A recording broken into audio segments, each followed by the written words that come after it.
Hello बच्चों, let's read the question. कह रहा peroxide ions are not present in. Okay बच्चों, पेरोक्साइड आयन किसमें प्रेजेंट नहीं होगा? पेरोक्साइड का आयन कौन से होते हैं बच्चों? पेरोक्साइड आयन वो होते हैं बच्चों इसमें ऑक्सीजन पे ना जो ऑक्सीडेशन नंबर होता है ना बच्चों, वो -1 होता है। क्या होता है बच्चों? ऑक्सीजन का जो ऑक्सीडेशन नंबर होता है ना बच्चों, वो -1 होता है। अगर ऑक्सीजन का ऑक्सीडेशन नंबर -2 आया तो वो ऑक्साइड बनती है बच्चों। ओके बच्चों, -1 हुआ तो वो पेरोक्साइड होती है बच्चों। क्या होती है बच्चों? पेरोक्साइड होती है। अगर ऑक्सीजन का ऑक्सीडेशन नंबर आपको मिलता है -1/2 तो आपको हो गया ये सुपर ऑक्साइड है। और जैसे मान लो ऑक्सीजन मान लो फ्लोरीन से अटैच्ड होती है ना बच्चों, तो इसका जो ऑक्सीडेशन नंबर होता है वो पॉजिटिव में चला जाता है। देखो ऑक्सीडेशन नंबर क्या होता है? Oxidation number is the oxidation state of an element certain to it in a certain compound. Okay बच्चों, और ऑक्सीडेशन स्टेट होता है किसी भी कंपाउंड में एक एलिमेंट पर आने वाला वो चार्ज जो उसके ऊपर तब आएगा जब कंपाउंड के सभी बॉन्ड्स को आयनिक मान के तोड़े।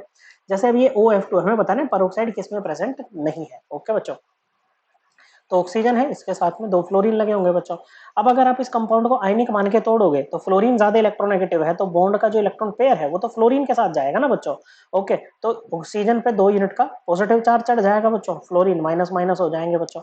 तो ऑक्सीजन का यहाँ पर ऑक्सीडेशन जो नंबर आएगा बच्चों, ऑक्सीडेशन नंबर आएगा वो O2 प्लस आएगा बच्चों। क्या आएगा बच्चों? O2 प्लस यहाँ पर ही, मतलब +2 इसका ऑक्सीडेशन नंबर आएगा।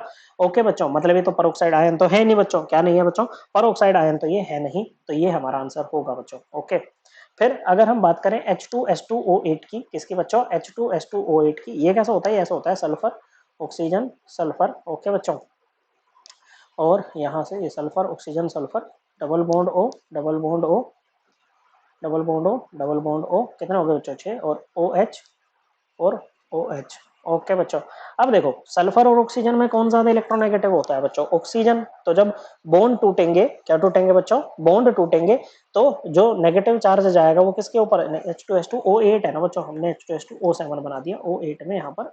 ये पर ओ लिंकेज होती है और इसको बोलते हैं परोक्सी लिंकेज। कौन सी लिंकेज? Peroxy linkage.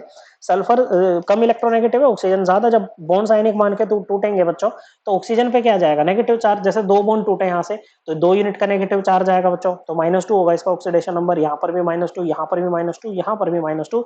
और OH में ऑक्सीजन ज्यादा इलेक्ट्रोनेगेटिव, तो जब ये और ये बॉन्ड टूटेगा तो इस पे भी -2 गया, इस पे भी -2 गया। लेकिन देखो बच्चों, यहाँ पर ऑक्सीजन ऑक्सीजन सेम इलेक्ट्रोनेगेटिविटी है, तो ये वाला बॉन्ड जब टूटेगा तो दोनों पे 0 0 जाएगा बच्चों। लेकिन जब ऑक्सीजन सल्फर टूटेगा, ओके, तो इस पे भी -1 आएगा और इस पे भी -1 आएगा बच्चों। तो क्या यहाँ पर पेरोक्साइड आयन प्रेजेंट होगा बच्चों? बिल्कुल होगा। ऑक्सीजन का ऑक्सीडेशन नंबर कितना आ रहा है बच्चों? -1, तो ये हमारा आंसर नहीं है।